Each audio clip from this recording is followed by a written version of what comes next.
What's up, folks? Johnny Lee Reinoso. Hope you're doing well. I want to talk to you about a specific question that I was given this week, one that I feel many of us have when we're looking at optimizing or improving our game.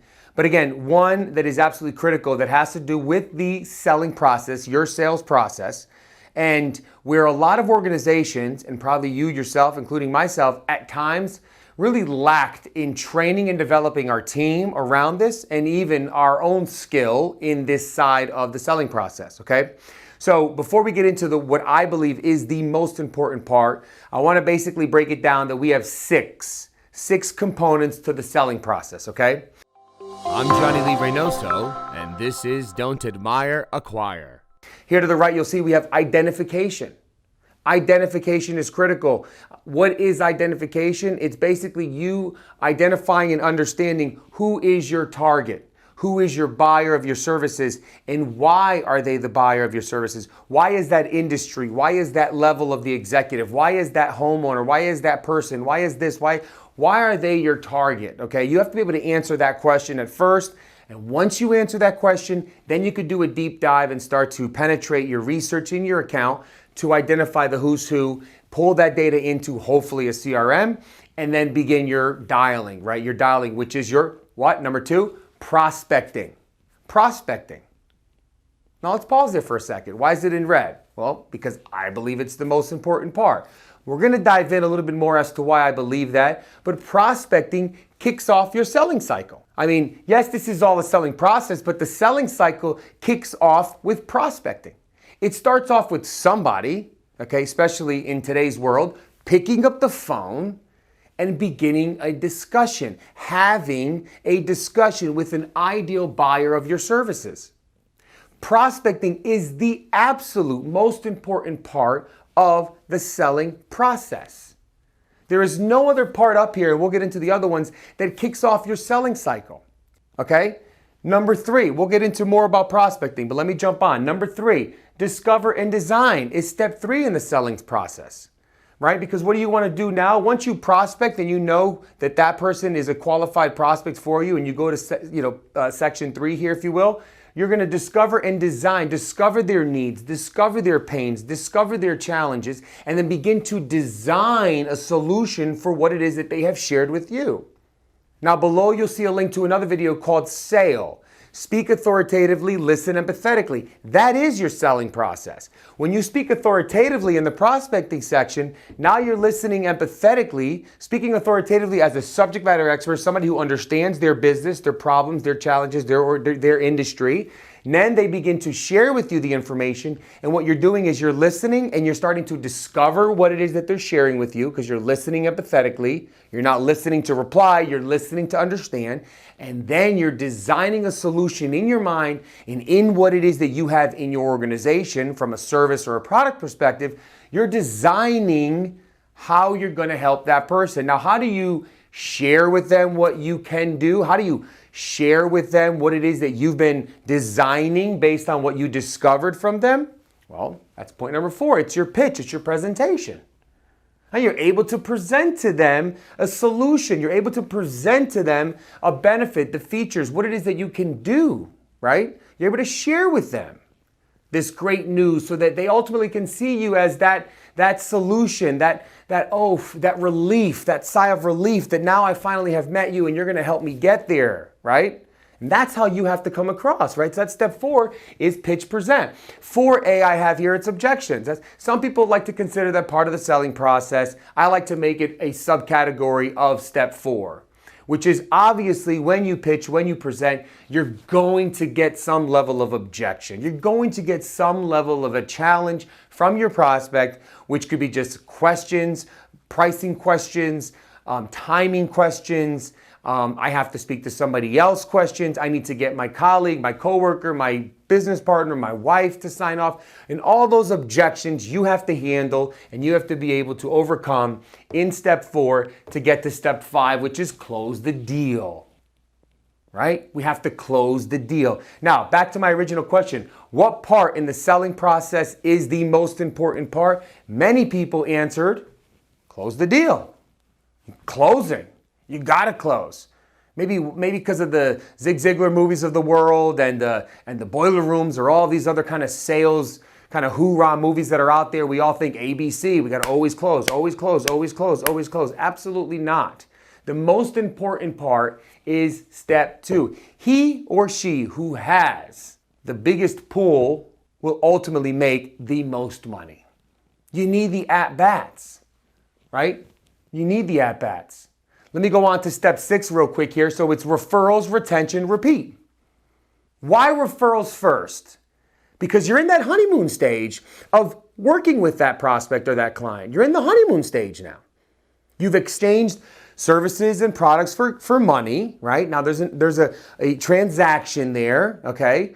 And now they should be experiencing the lovely service and product or whatnot that you have sold them. And in that honeymoon stage, boom, you want to get them for referrals. Who do you know?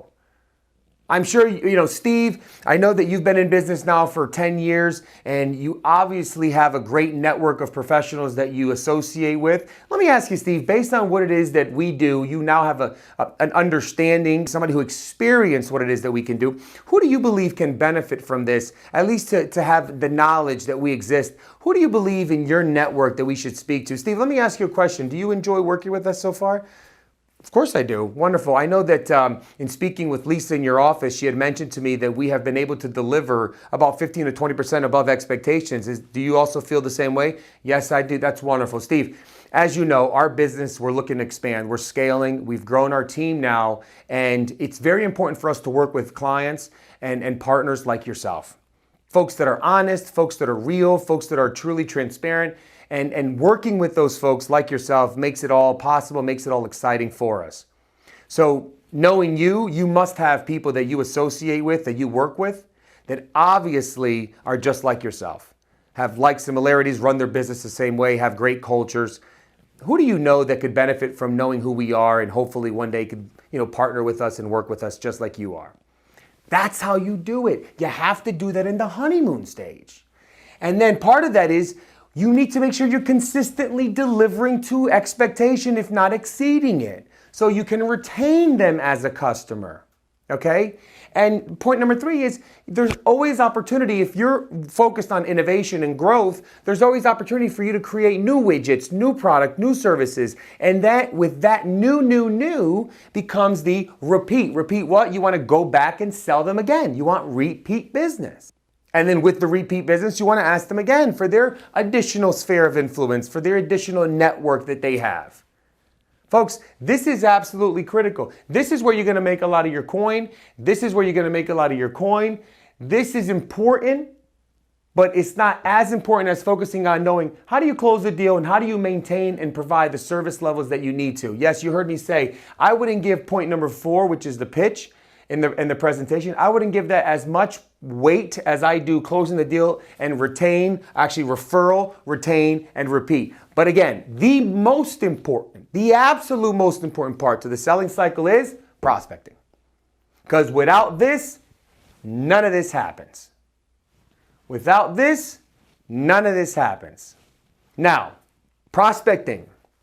I mentioned already, no pipeline, no opportunities, no at-bats. If you don't have the right portfolio of folks that you're targeting and you don't have them committed and interested in at least having a first meeting with you, which at that point is what I consider the at-bat opportunity, at that point it's still part of prospecting, you have nada, nothing, no at-bats, no nothing, no money, okay? No ability, no light at the end of the tunnel, okay? I'm very strong in saying prospecting is the absolute most critical part.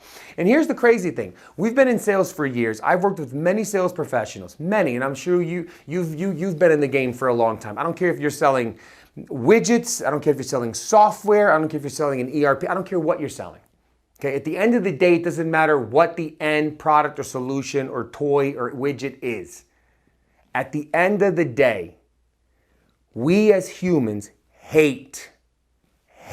We have a fear of rejection. We have a fear of the unknown.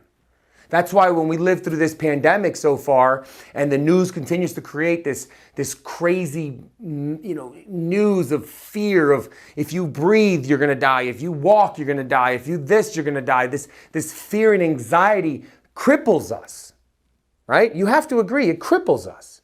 And when we get crippled, when we get stuck, then we don't take that necessary step forward that's needed in order to grow, in order to expand, in order to become who it is that we want to become.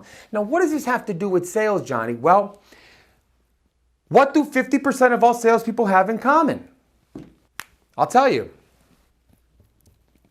They hate to prospect.